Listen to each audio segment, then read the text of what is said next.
ate nyo? May regla yata yun eh. Sige. Mag-ready na kayo for dinner. Magpipiktik tayo sa labas. Okay, ma'am.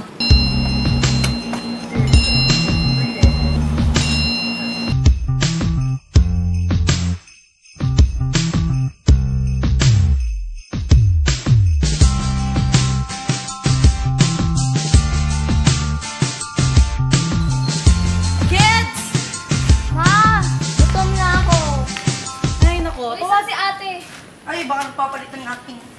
Oo nga pala, nag-e-emo. Do something for her para makababa na siya dito. We have to eat.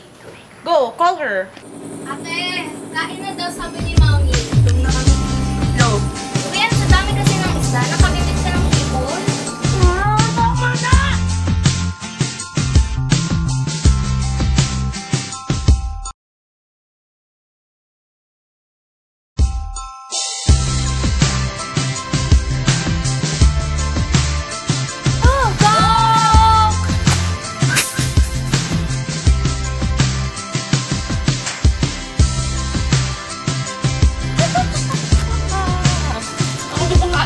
Kaya na! Ano ba yan? Ano ba yan? Akin yan eh! Ikaw, sino napasaya mo today?